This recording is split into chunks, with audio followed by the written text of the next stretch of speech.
All right, just waiting for it to record. Okay, perfect. It's recording. All right, so yeah, welcome Omar, Mohammed. So Yes. my name is Nick.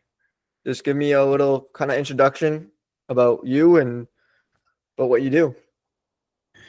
Yeah. So my name's Mo, and what I do is I help local service businesses in the Boston area predictably grow and scale their business through a simple client acquisition system that we build out all through Instagram.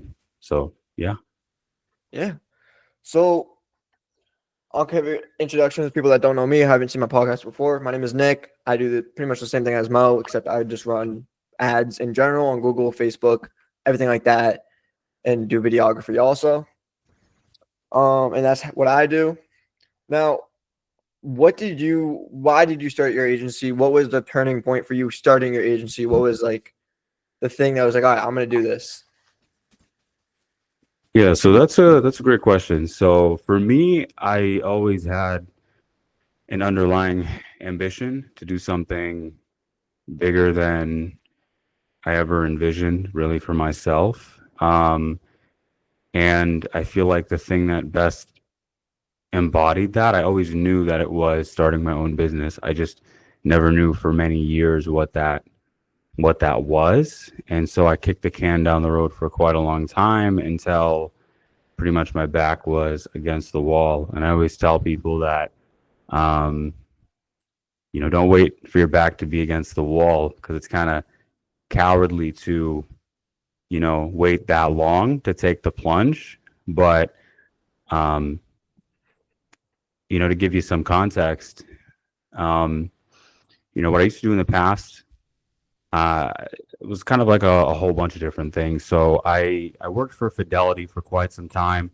I had a lot of sales experience as well prior to that, retail sales, things like that. Um, and my last position, working at Fidelity, I just remember being just so fed up with it. It's a privilege. It was a privilege. It was an amazing opportunity to work for that company and the culture and the pay and everything. And everybody thought I was crazy for wanting to kind of pivot out of that with where I was at, but I just knew it wasn't where I wanted to be. Yeah. And yeah, and then it ended up into what I'm doing now. I mean, there's so much more to the story, but I think we'll dive into that as things kind of move along. So Yeah. Did you go to college for marketing or like anything like that? Or what was like, did you go to college at all? Like, what was the thing that you did? Did you major something or did you just go right from high school straight to the workforce? that's a great question. So I graduated 2016 from Revere High School, and after that, I went to UMass Lowell, and it was for business administration. I went for 3 years, and I hated it. Hated it. I was, all I could think about at the time was like, I remember my first year, freshman year dorming, and I was always kind of that loner where I was like, dude, I was surrounded by a lot of things that I was like, I always felt like that old soul where I was like, none of the things around me resonated, like the whole culture or whatever, partying, all that shit just never resonated with me. Yeah. And I felt like that loner, and I was like, dude, I fucking hate this. And so after my first year, I was like, fuck this. I'm not gonna dorm. I'm gonna go and just start working full time and then go online for a little while. And I did that for 3 years, and then I was like, and then after 3 years, I was just like, fuck it. And that's when I just made my full time work my priority. And yeah, I mean, it kind of went from there. So Yeah. I had a lot of experience with marketing through um, social media companies and things like that, mentors along the way. And over time, I mean, yeah, it just kind of developed on its own. It was this burning desire of mine to do something bigger with my life. Yeah. So you saw long-term success because I know like kids, especially my age, like I go on social media all the time. I see kids my age being like, oh, I made, this much money a month or I made this thing. You took long-term success. And I personally think, in my opinion, long-term success is better than short-term success just because you earn more. you actually know what you to do when you actually build that money. You're building the business compared to where if I launched a company today and I just made 100,000 in the first month, right? Like Right. I don't know what I'm doing with that money. I don't know like how to structure a business, how to like reinvest that, right? So Right. you saw long-term success. Would you say that was more beneficial for you, or would you wish it came sooner? I don't know if I say I would. I don't know if I would say I saw long term success. What do you mean by that? Like over the course of like many years, it started building up and you got more and more successful instead of just like, your first year doing it, boom, you made 30, 50, 100K compared to what people are saying now, like, oh, I started this 6 months ago and I made, because I saw a kid on TikTok, right? He's 19 years old and he claims that he made, 70K a month last month and he's been doing marketing for 3 months. And it's That's like, possible. It's yeah, it's definitely definitely possible. But like what I'm saying is possible. like that's short-term success to me. Long-term success is like you do it for a year, 2 years, 3 years, 4 years, 5 years. You give it time, and that's how you build the success. Let me tell you. Excuse me. So lips are dry. Um. Yeah. On that note, also, yeah, how you show up for everything is very important, right? So, that's why I took the time out to try to look proper. How you show up for everything is very important. Little things matter. But yeah, as far as like long term, the thing is, Nick, is everything is long term. What do I mean by that? Yeah. What do you mean? What do I mean by that is that it's unseen work. What looks like is overnight, it's never overnight. Yeah. Unseen work that goes on for a long time behind the curtains, whether that be internally or externally. So that's the thing that people need to understand is that you see the highlights where this 19-year-old kid, I don't know who he is, whether true or not is irrelevant. You see the highlights, but you don't see what goes on behind the scenes, right? Like what it took to get there beforehand, whether that might be the skill set, the mindset, the personal development part of it, because the business only grows if you grow with it. Some people get lucky, right? But you look at that from a broader like time frame, and those people filter themselves out. But it's like if someone's making more money than you, they're doing something better than you. Yeah. Period. And that's how I look at it too, especially because I know a kid that he was actually my old business partner. So I have another business partner now, but he was my old, and he kind of was just like, it doesn't work. He thought marketing was too saturated. He thought the business model was just, there's too many. And the one thing that I always told myself and I've always heard from others is like, it's never too saturated because there's always better pricing. There's always better quality. There's always something that's better than what other people are doing. So the market can never be saturated because someone's always one-upping each other, right? So it's all about like kind of like what you said of just like you don't know what happens behind the curtain because I don't know. I don't know how long it took you. I don't know what you're doing, what you're making. You don't know what I'm making, what the work I put in, you know? So I definitely see like people claiming they make a lot of money. And I definitely see people complaining about, hey, this market's saturated. This doesn't work. And I think so, let's say that things are the market saturated are people that haven't walked the path. yeah, You got to walk the path, brother. Is that everyone that says that, right? It's sort of a rationalization that they make to delay action, yeah, delay taking that initiative, because it really what it stems from is it could be a lack of self-worth, it could be a lack of self-belief that one person might have in themselves, and it's these underlying like limiting beliefs that cause you to kick the can down the road, drag your feet. Anybody can make it, brother. Anybody. When you hear people say that, it's not just like nonsense. Truly, everyone has the capacity to do it. There's no difference. It's just some people want it more than others. yeah. Like you were a normal ass kid, And just like me. nothing Like, wrong with that if someone wants it less either. I mean, yeah. And you went to a high school that's only like 20, 25 minutes away from me. So you were a normal ass kid, just like me. Like you were pretty much doing the same thing. You were probably playing sports, maybe you were maybe in band. You were doing stuff as normal kids would do. So what's the difference between, you and me, or you and some other kid out there that's wanting to start a business? There's really nothing that's over Well, different. I believe we all have our God-given capacity to do it, but also we all have different stories, right? Yeah. For me, like I've never been an athlete in my life. In high school, the only sport I played was lacrosse, and my job there was warming up the bench. I also So throw across. yeah, so I never really have ever been an athlete until really the last year of my life. I'm a runner. I run, 4 miles twice a week. I haven't been as consistent with going to the gym, but 3 times a week, in the gym, right? Like these are the things that you have to do, right, in order to, it's not just about like being healthy or lifestyle. Like it goes so far beyond that. It's not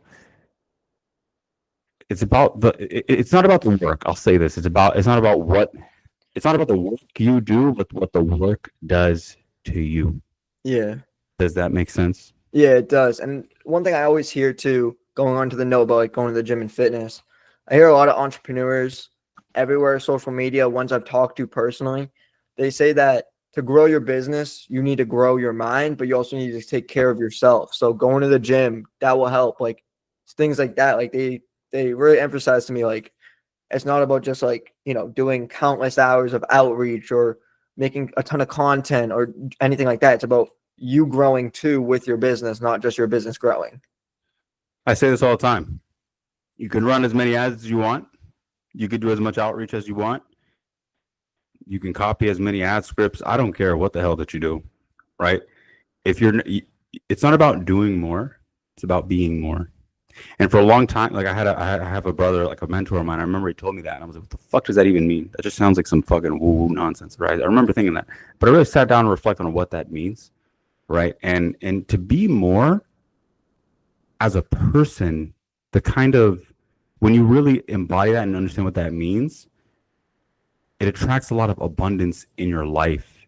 And exactly like you said, is that it's about those little things that you do, right?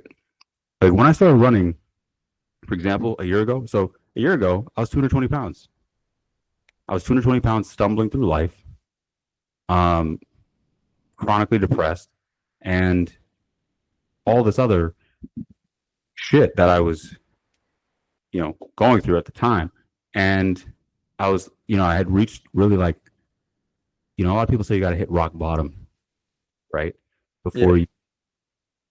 like you hit rock bottom. That's what does it. I had hit rock bottom at that point. And on one day I was just like, you know what? I'm going to go for a run. And I remember the first day I did it, I was like, I could barely run half a mile. I was like, what the fuck? How am I going to, like, why am I even doing this? How am I going to do this the next day? How am I going to do this the day after?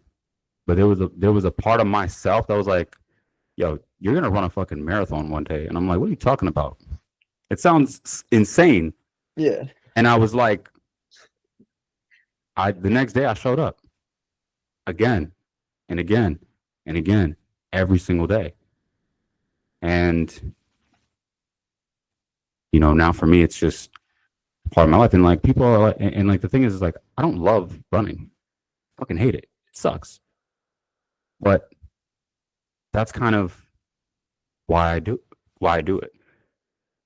Yeah. And, but you kind of learn to love it because you hate it. Mm-hmm.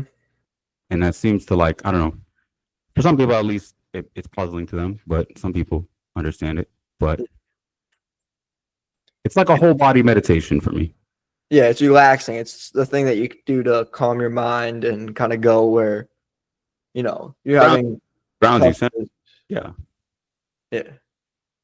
If you're able, so like I say this, right? It's like, if you can, if you can do something like that, right? Over and over again, you don't gotta love it, right? But if you could do it like you love it, you're unstoppable.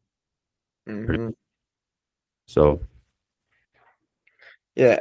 One thing that I always had the question of to business owners, because personally, I play lacrosse too. So I played for club teams. And what I saw in my life was I got cut from a team that's much worse than the team I tried out for. I made the other team that I tried out for, but I got cut from a much worse team. Now and then I was like, we asked the coach like, hey, why did you cut me? He goes, oh well, you didn't have this, this, and this. You didn't have a left hand. You weren't able to shoot lefty. You weren't able to split dodge that good. So then I worked every single day for that summer, like just shooting reps, coming home from summer camp, shooting, like just playing as much as I could every single day consistently. And when I actually made the better team, and I made a pretty good team, and we did good. And then the year after that, last year, I made the top team, which the top team is 4th in the country, right? So it was me getting cut from the bad team, working my ass off to making the top team. Do you think, or now going to my question, do you think it's more about consistency every day for growth or intensity of how much you do every day? I think it's a little bit. I think more than anything, it's consistency, because it's not, it's consistency for sure, but yeah, sometimes intensity matters as well, but more, I think what transcends all of that is consistency. Yeah. But I don't know. I find that it's an interesting question, because I mean, I feel like when you're passionate about it and you love it, you kind of lead from that place anyways. But it's not every day, right? Not every single day, right? Like, but there's still but you still show up, like you still gotta show up, right? Like, so consistency obviously matters, right? And I think the biggest thing that you gotta be mindful of too is like, what is your why with it, right? What's the bigger why? Yeah. It doesn't always have to be anything crazy either, but like, all that matters is that it's enough for you to drive you to become really unstoppable in what you do. Is that like, it's that thing that drives you. Yeah. Your why, like why it is that you do it, right? Because everyone whether it might be, right, it doesn't matter, right? It's like everyone might, whether it's a fitness goal or business goal, right? Oh yeah, I want to make more money. Okay, who doesn't want to make more money? It's not about that. It's right. It's like, why? What's your bigger why? Yeah. And I think if it's strong enough for you, I mean, like, it's conviction. There's something, it just drives you to do it. Like, so if that makes sense. Yeah, that makes sense. Kind of going into like, I have a thought where kind of going with that. My original, when I started this business, I wanted, the money. I saw like, oh, this guy just, Iman Godzi made this much money at 18. Like, damn, I wish I could do that too. I was 15 last year when I started this. I'm 16 now. But now, damn. You're young, man. You're a youngin', dude. You are young as fuck. yeah, I know. I get that. It's definitely a little bit more of a struggle though. I feel like being younger, just because like a lot of people try to take advantage of you, or they just like, they don't trust you fully because they're like, oh, what, like, why am I going to be paying this 16-year-old kid to do my marketing? Like, what does he know? Right. So it's definitely, I feel like, harder. But what I was going into is, at first it was about the money for me, where it was just like, oh, like I want to make, $1 million a month. I want to be rich driving fast cars. But then when I actually started doing the work, it's not a big enough why. Just the process of just like getting the clients, running the ads, building the business, that was a thing where it's like, that became the fun part. And I saw a quote before that the man that is walking for the destination won't walk as far as a man that's walking for the journey. And I that stuck with me, because it's like, now that I'm doing business, it's like, I so much would rather, Yeah, 100%. I say this all the time, is that for me, the most rewarding part, right? We love to lust over the destination, the outcome. Yeah. For me, by far, the reward is not, the biggest reward is not the destination. It's who you become in the process. Yeah. And it's definitely like, you become in the process. Yeah. Who I become, the kind of person that I become, that I grow into every single day. That's the reward. Whether or not you reach that. Yeah. And it also builds, because if you were climbing a mountain, right? Once you made it to the top and you looked behind you and saw the view, you would also see how far, the peaks, the different places that you climbed, right? You can be like, damn, I just did that, right? So it's not about, just, getting the fast cars, getting the big houses, getting the money, getting whatever, right? Once you get to that point, you realize like, damn, like I had a blast getting to this point, right? For sure, 100%. And I feel like once you get to that point too, you don't stop. Like there's not a reason to stop. You should be like, hey, I want more, right? Like if you get to your first 10K, like why just be like, all right, well, I'm at 10K now. Let me just sit here. Like, why do that? Go try for more. Because if you can make 10K, right? So if you can make 10K, go try to make 20K because you already know you can make 10K. And if you can make 20K, then go try to get 40K because once again, you know you can make 20K. Yeah, 100%. I mean, I think the why might, if the why is strong enough for you. For some people, it is money. For me, it's not. Yes. Never been. Yeah, I mean, and truly, I mean, that's for me. It's like it's something for me. It's something on a deeper level. I'm like, what I could do for my family, right? My mom, my pops. I don't care about material stuff at all. I drive a Kia. I would drive a Kia.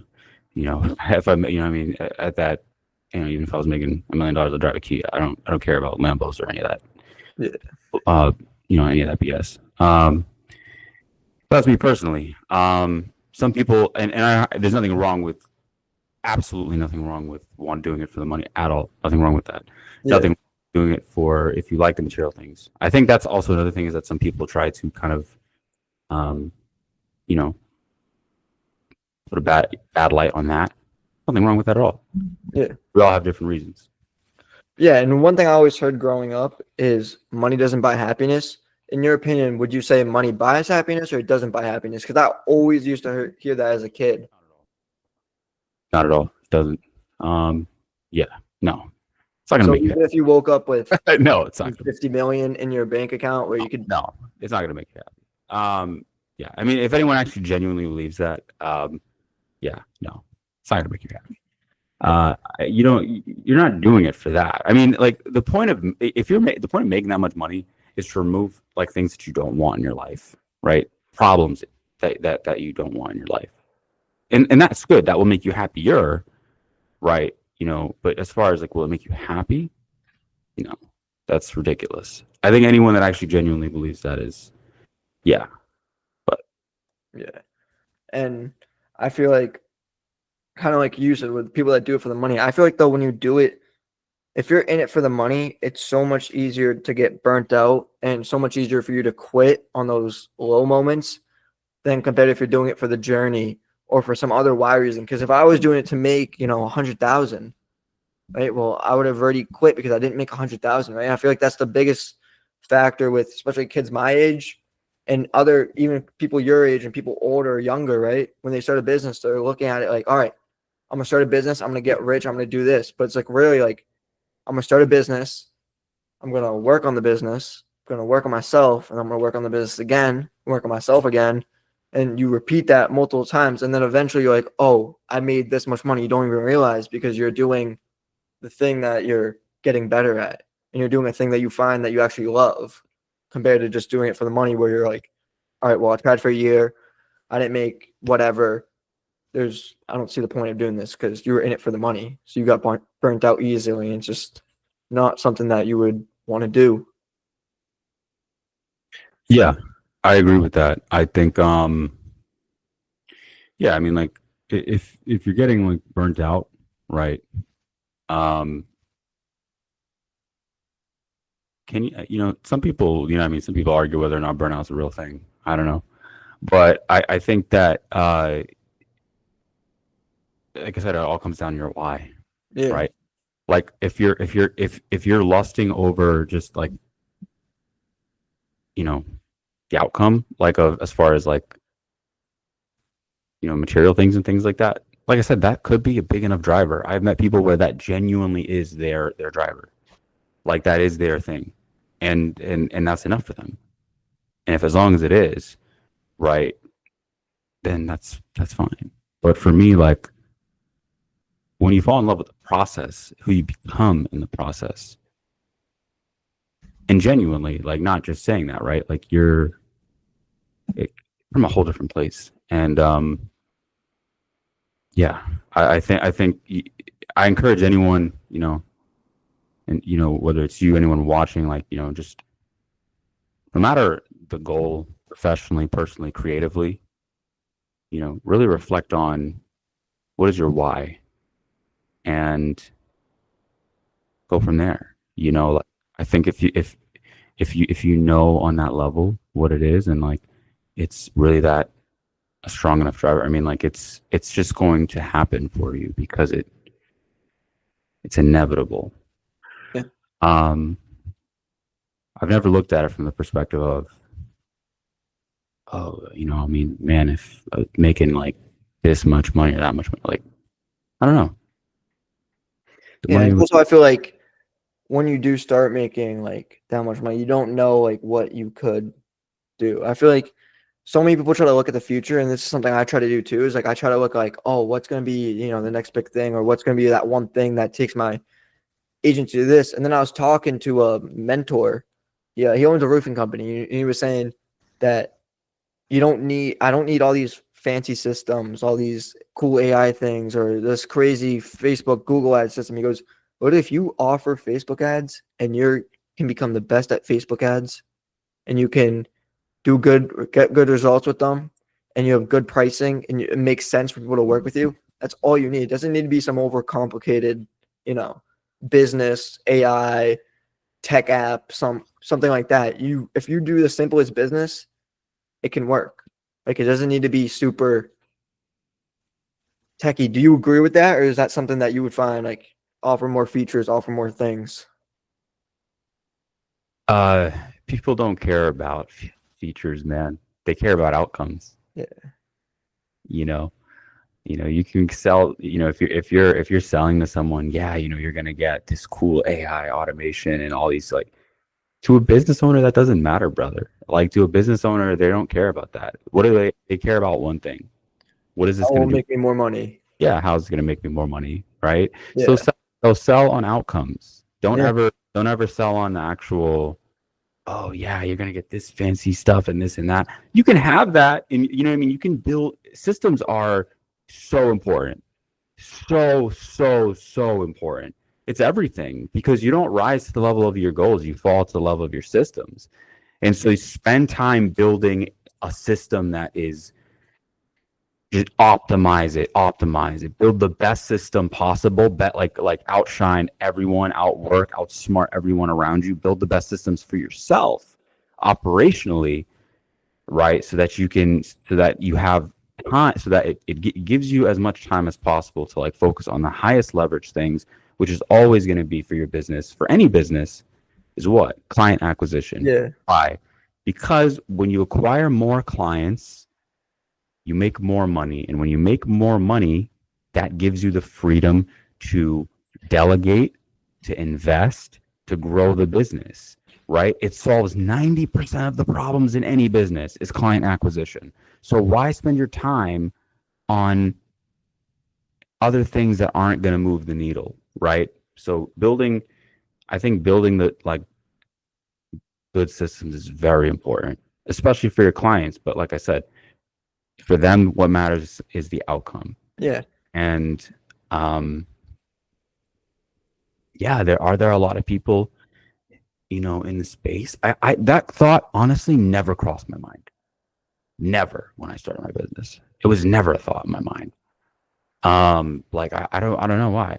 But there like I never thought about this because like I always because for me it's like as long as if you have unwavering conviction in what you do and the offer, like the service that you provide, that's never a thought in your mind. Like, oh, this person next over, right? There's enough for everybody, brother. yeah.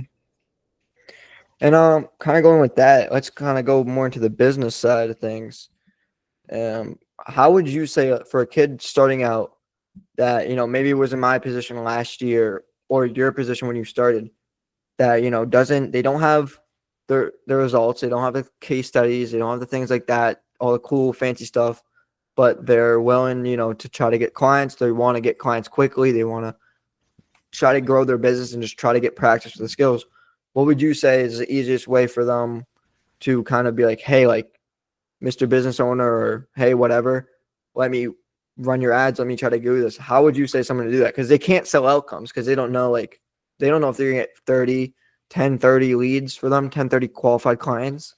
They have no idea, right? And Do it for free. yeah, You know why I say that? Because if you don't have the experience, think about it like this, right? And like this is like this is, if you ever read $100 million leads like from Hermosi, right? This, so it's a couple of years ago, but still very true. Is that like you imagine like you're just starting out, yeah, you're kind of, someone's basically paying you to learn. What a privilege, right? Like someone is investing in your service for you to learn. So like at the minimum, when you're just starting out, get scrappy. Do it for free for them. yeah. I Well, say like that's totally fine, because then from there, you can build those case studies for your first couple clients. You can build those out, like those outcomes, and then from there, then you can start charging.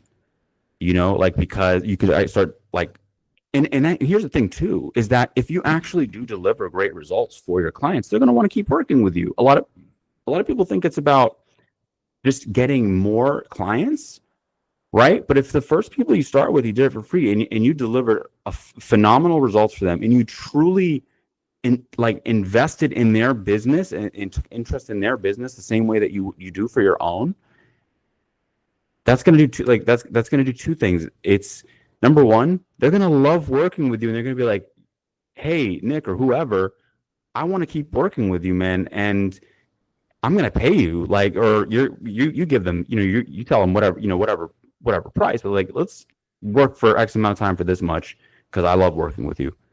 A lot of people think it's just about getting new, but you make more money on the back end than you do on the front end. Yeah, with your existing clients. I've heard business owners too tell me, like, they were like, if you make me, an extra 100K, 500K, a million, I'm more than happy to give you, 20, 30, 40K of that. And that's something I feel like is overlooked by a lot of other people, is they just try to like get them on like, oh, it'll be 2,500 a month, boom. But it's like, you can do revenue sharing, but like I'll here's the thing, right? Like I'll tell you this about, is like, so revenue sharing, I would kind of advise against a model like that, just because if you're starting out, yeah, I mean, you could do that 100%, because you need some case studies, right? But I would say that the problem with it is that part of the reason why you charge money up front is because it does what? It gets the other person to commit. yeah, Commitment, right? Like if it's this is why when I say you have to work your ass off for those first ones that are free, that means like they're probably not going to believe in it at first. And if they're not going to believe in it at first, if they're not 10 toes down, guess what? You have to work your fucking ass off to deliver the best fucking kind of results for them. And not just for the case study, but because you genuinely care about the results that you deliver for their business. And I promise you do that, and you do it from a good place, you're going to reap the reward from that. So you have to work your fucking ass off to do that, and enjoy it, love it, like love giving to like those other business owners, like the same way to your own business. And once you build those first like case studies, then you can start, charging. But I think you got to get scrappy at first, and a lot of people don't want to do that. And okay, well, I mean, like, how about do you really want it? They don't want it.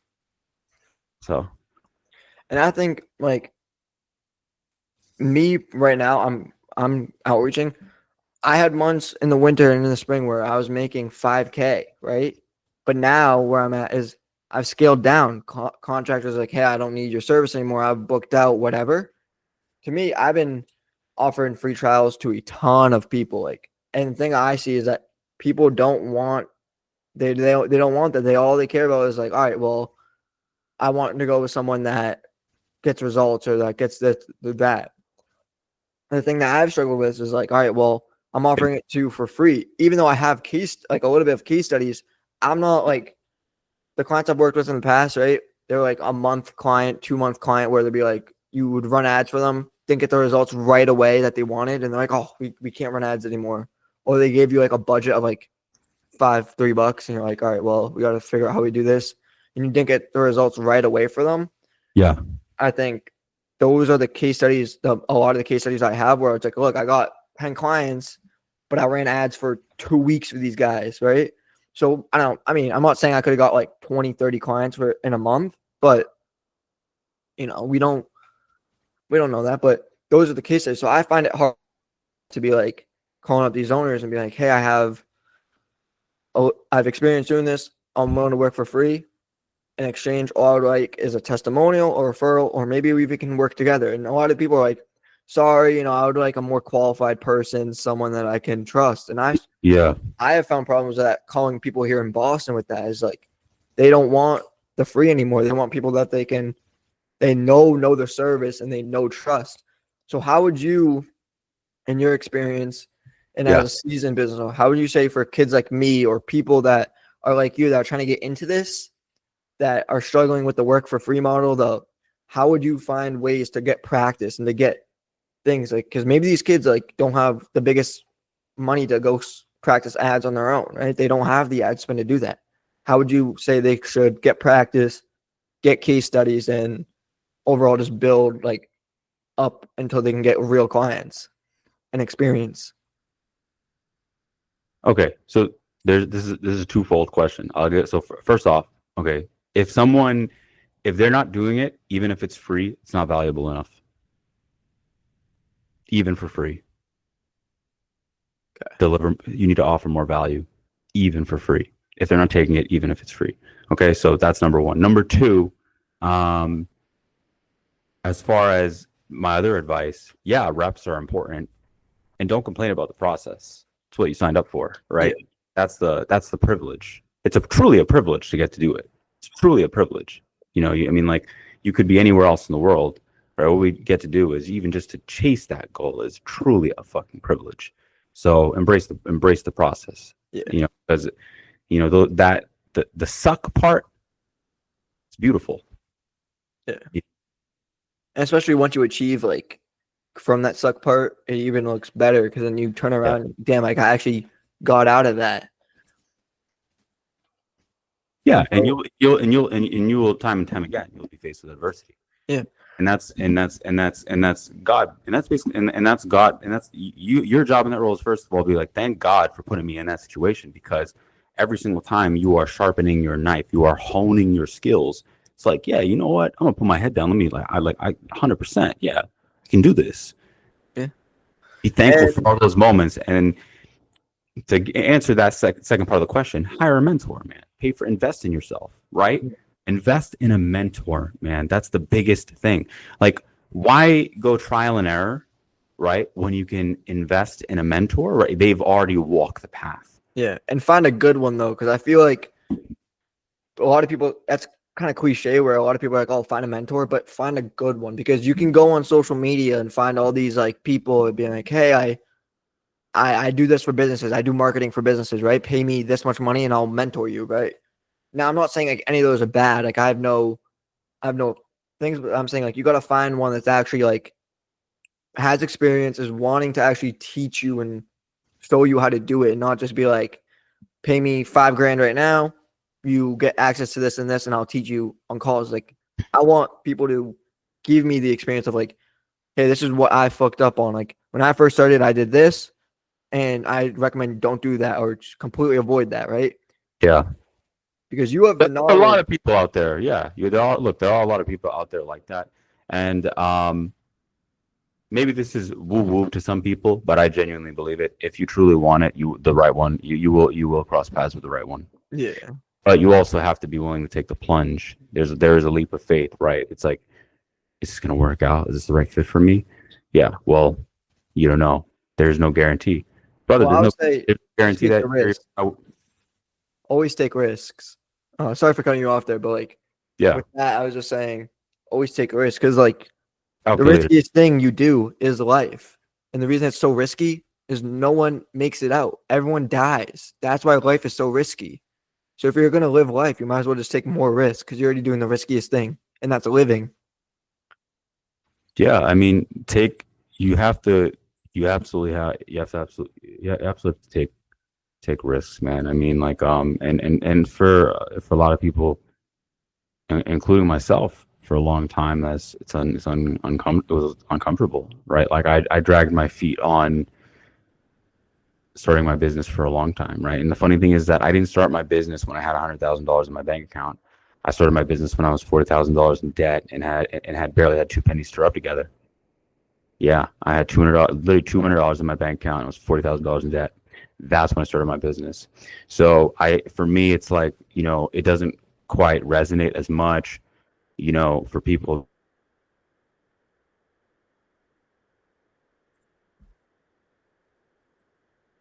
To me, there's excuses. It's like, brother, it's like, Yeah.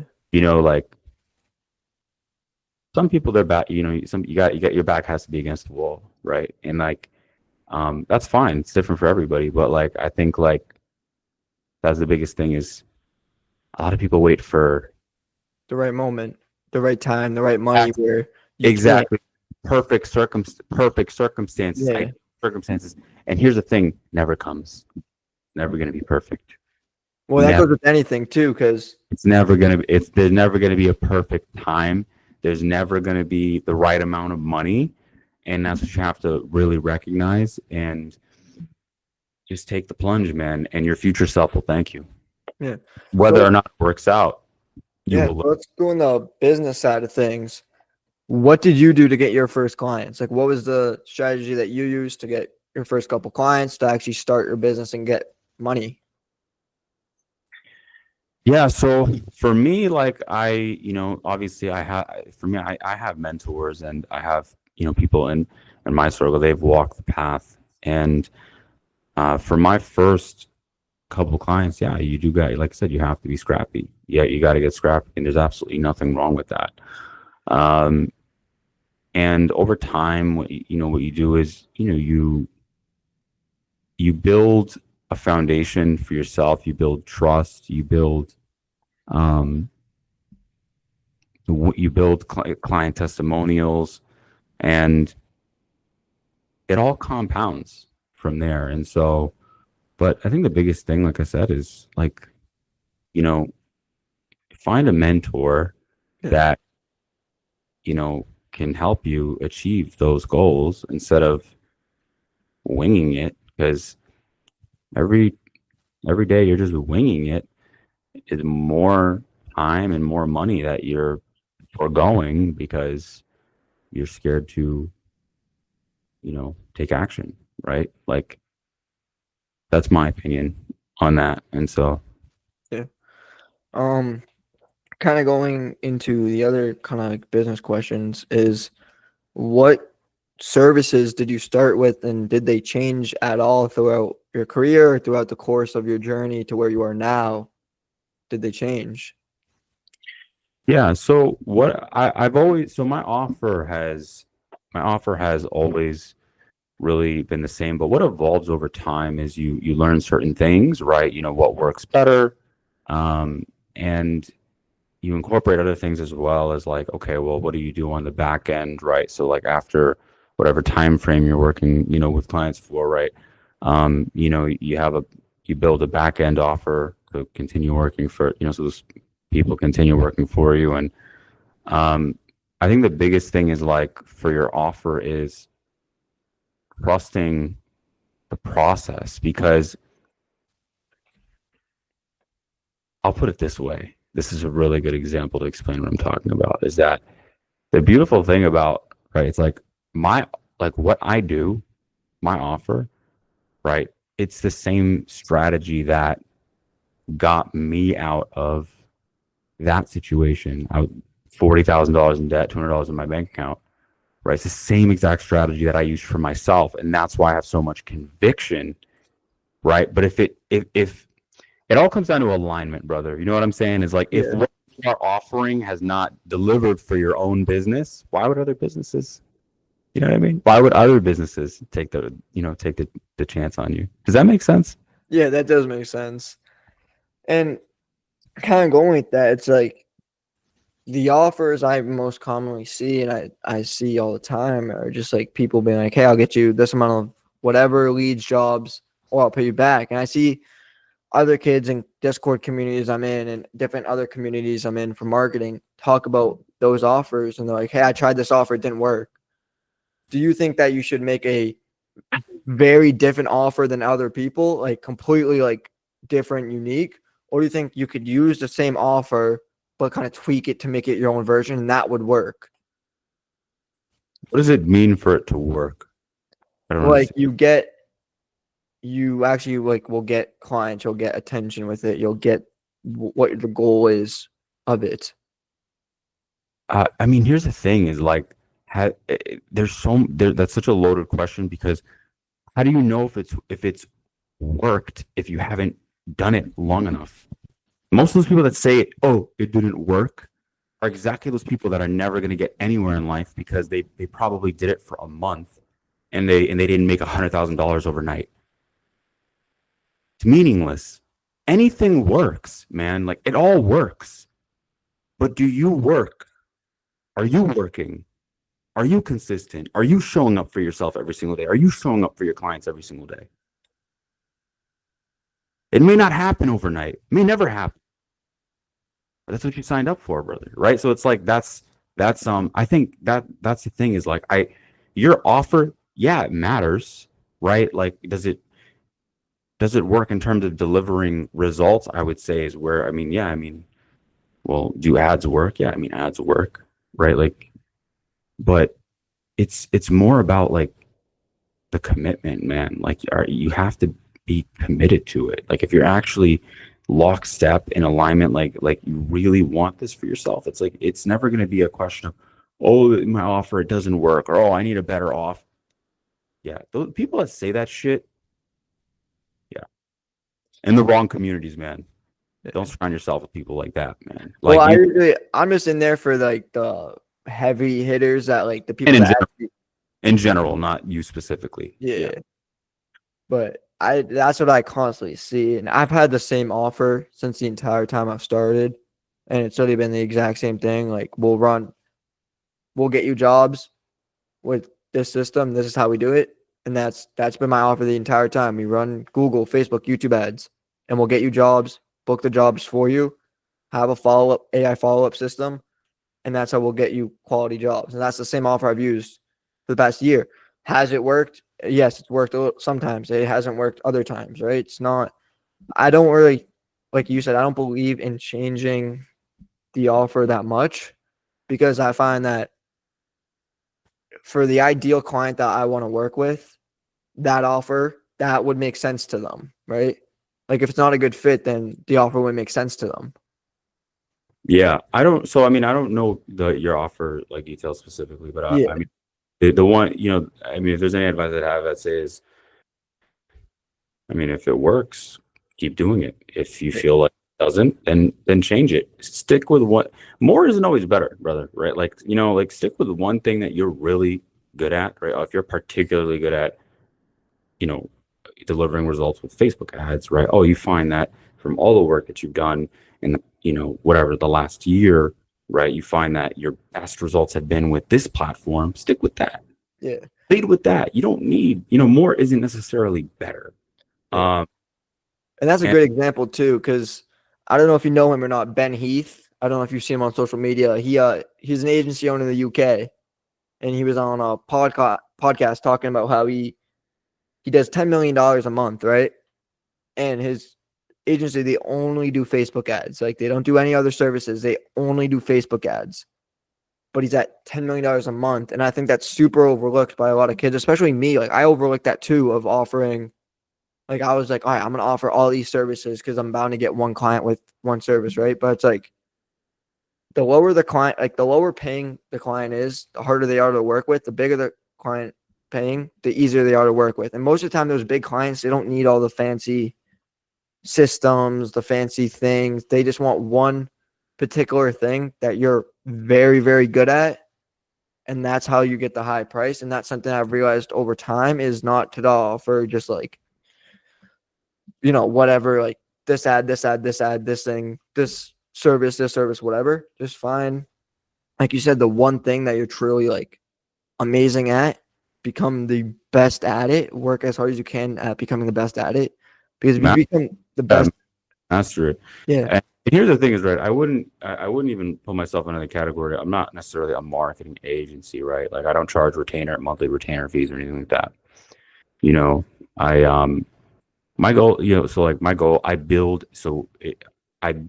out the system on Instagram, done for you, done with you. I'm a growth partner, Yeah.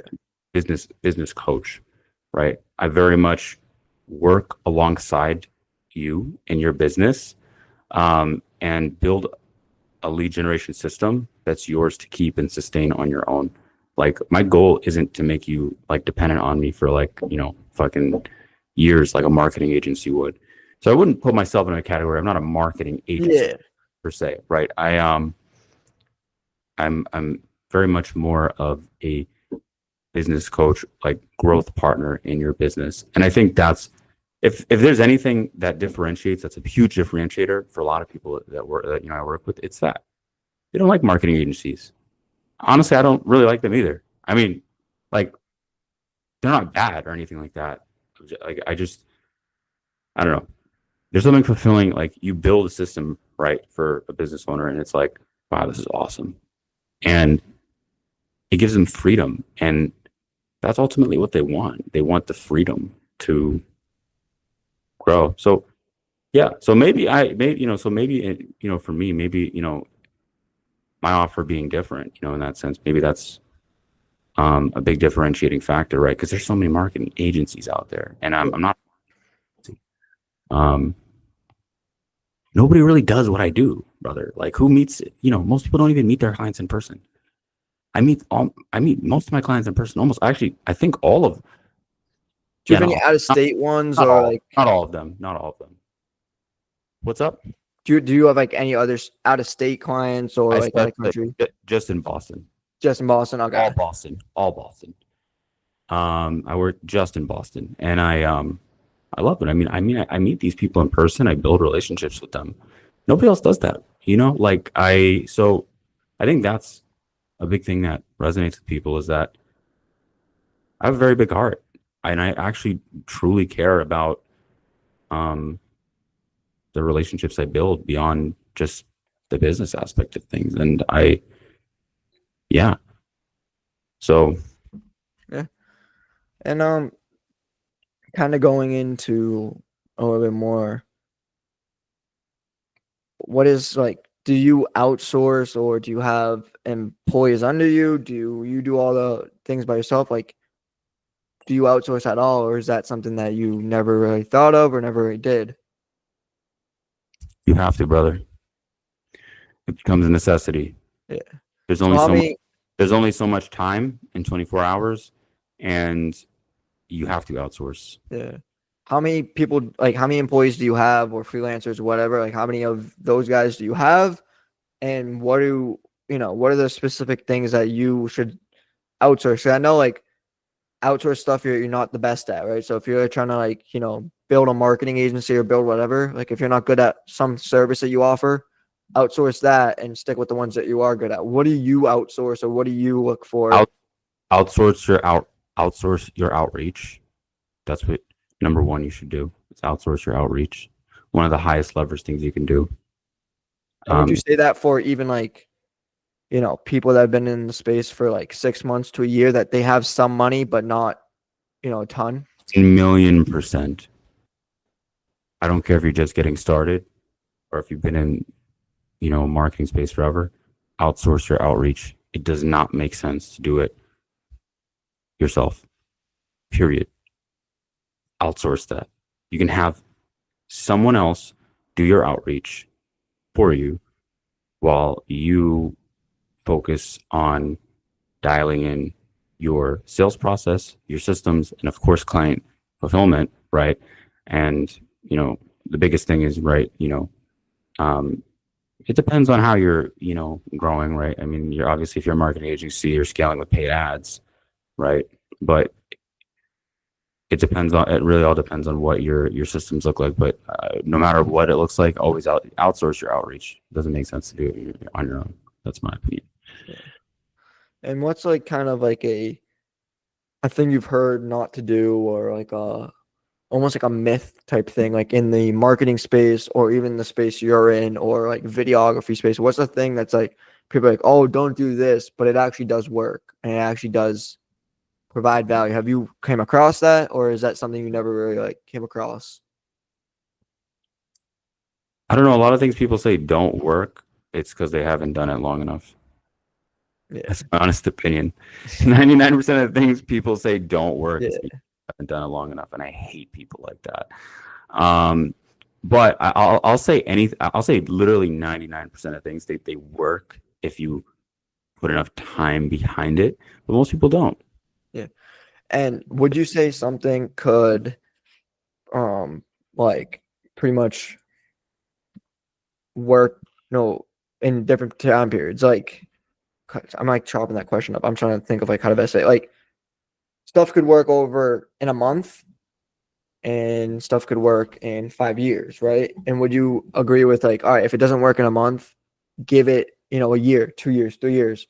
Because like what you just said is like 99% of it works. It's just about how long you give it. How long do you think someone should give like into like, all right, I'm going to do this business thing, or I'm going to do this offer, or this service? How long do you think someone should be like really give into it, give it time to work? Or is that something that like, even if it's not working for the first like 5 years, just still give it time? Yeah, brother, that's such a difficult question. There's no Yeah. answer to that question. I mean, um, there's no answer to that question. I mean, like this is the thing, is that this is, I guess, if you view it that way as a risk, right? It's like, oh, what's the risk? What is the risk? What are people so scared about? It doesn't make sense. It's like like the worst case scenario for you is that you become the best version of yourself chasing your goal. Mm-hmm. That's a risk. That's what never made sense to me. The worst case scenario is that you learn from it, and that knowledge is invaluable. So it just never made sense to me. I never look at it from that perspective, brother. So the question doesn't really make sense. Yeah. I always see that kind of going into that too, is people pivoting. I don't think pivoting is a bad idea, but I just feel like in my perspective, Yeah. I don't like pivoting, because I feel like if your product is truly a good product and like people actually use it, it's about the right people finding your product. Because if you're trying to, if you have like a software, right? Your idea maybe doesn't work the first month you market it. But if you just pivot because like, oh shoot, it didn't work or people don't need it, you don't know. Like, someone may need it. Someone may be like you that needs it, right? So it's like, I don't like pivoting, because I just think it's like there is someone out there that definitely needs it. You just have to give it time for you to find that person that needs it. Yeah. I mean, well, that's true, right? Are the Yeah. right people seeing it though? Are you putting it in front of the right people? How are you presenting it? Is it valuable enough? If people are still saying no, even though you're offering it for free, probably not. So there's a lot of things, right? Like, how are you positioning it, right? Like, I would say what a lot of people really vastly underestimate in the process is your sales, right? Like, because if you're selling something, I don't know what anything about your pricing or anything like that, but just in general, if you're selling something high ticket, right? People so vastly underestimate this. Your sales process needs to be so fucking dialed in brother, like it needs to be so dialed in. Invest in a sales mentor, right? Like a high ticket sales coach, Yeah. right? Like you need these things. You cannot wing it. You need these things, right? It's like people vastly underestimate the importance of sales. And they always focus on just the offer or the deliverables, but it's like if the way you're positioning it is not like right? Like if you look at your numbers, right?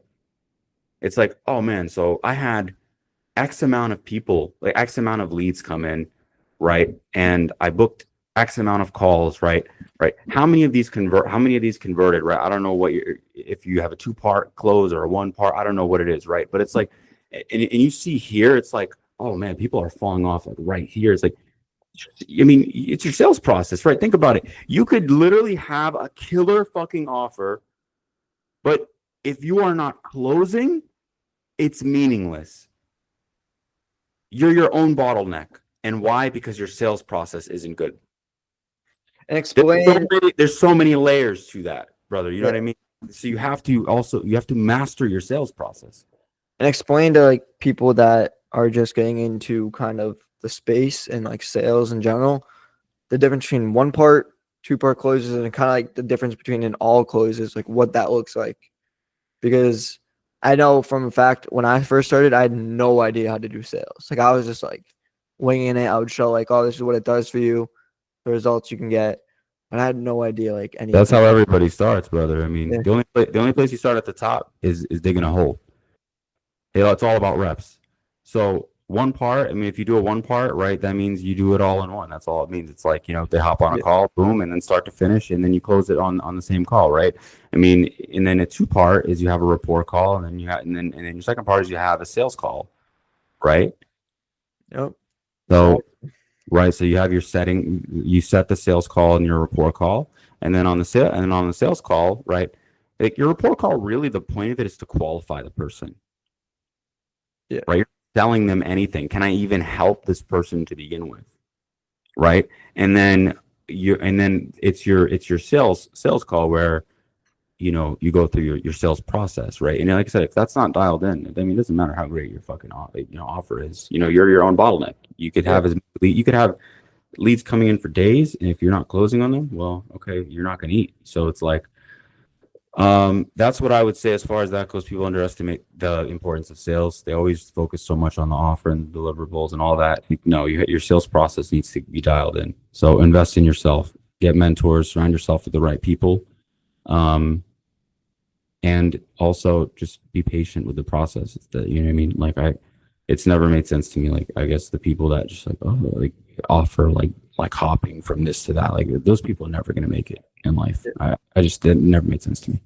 So do you have, I know you said you had a couple mentors growing up, but do you have mentors now that are doing like way bigger numbers than you that you pay for? Of course, absolutely. You need to.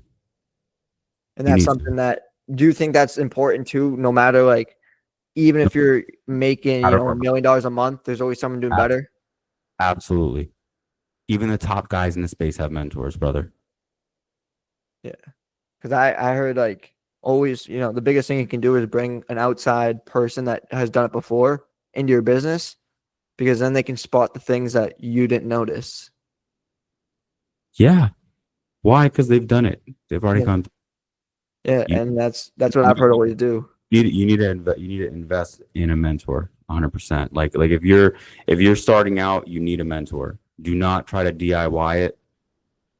You're going to waste time, you're going to waste money, and don't DIY it. Invest in a mentor. Yeah.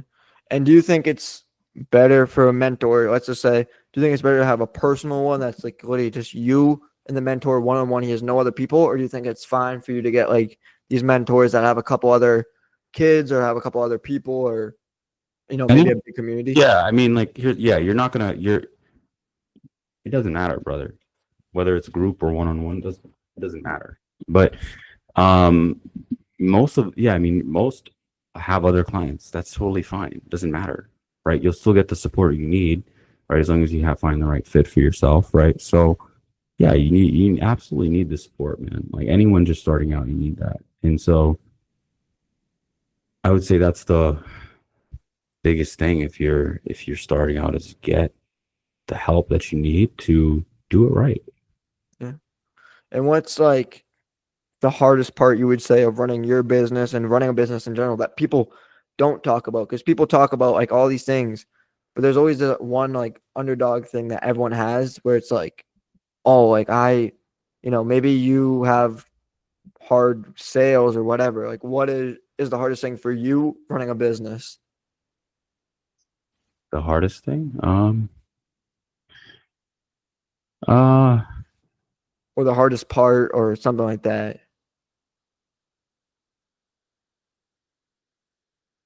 I think for me that probably it was probably my sales process.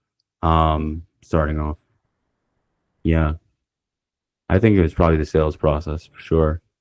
Yeah, and it takes time. Do you think that's common too among other business Takes time. owners? It takes time. Takes a lot of reps. Um, yeah, but I don't believe in failure though, because Neither. you're not yeah, I mean you're not failing, you're learning from all of them, And I feel right? like when people say like, "Oh, I failed," I find it hard to fail because if something's not working or like for whatever reason you're not making clients, you can always pivot. You can always change things around. You can always move things.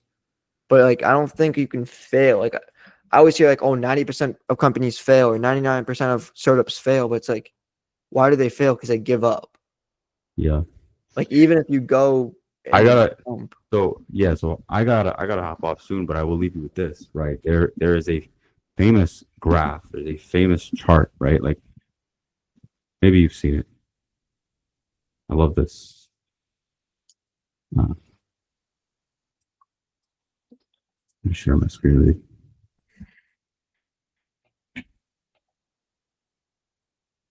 Okay. Okay. Tab. Oh, this is okay. This is too small. Okay, this one looks good.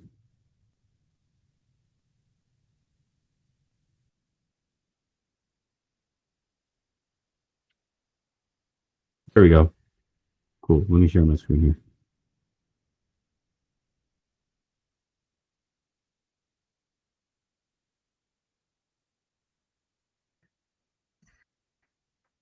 Where is it? This one.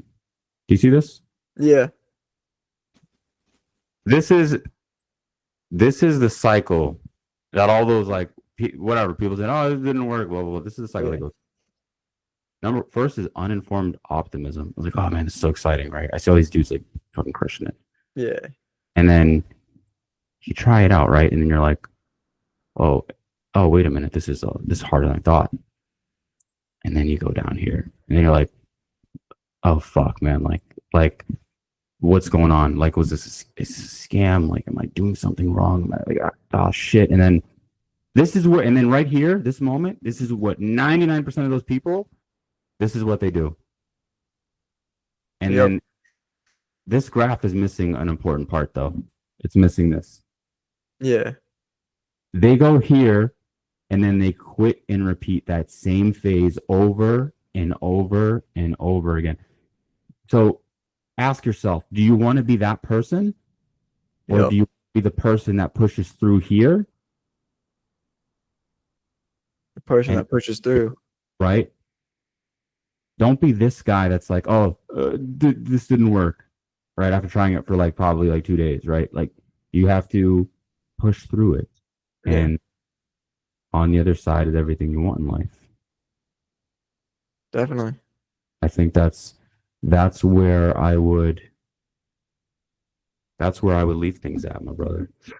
So I I hope mean, that's good to leave it there.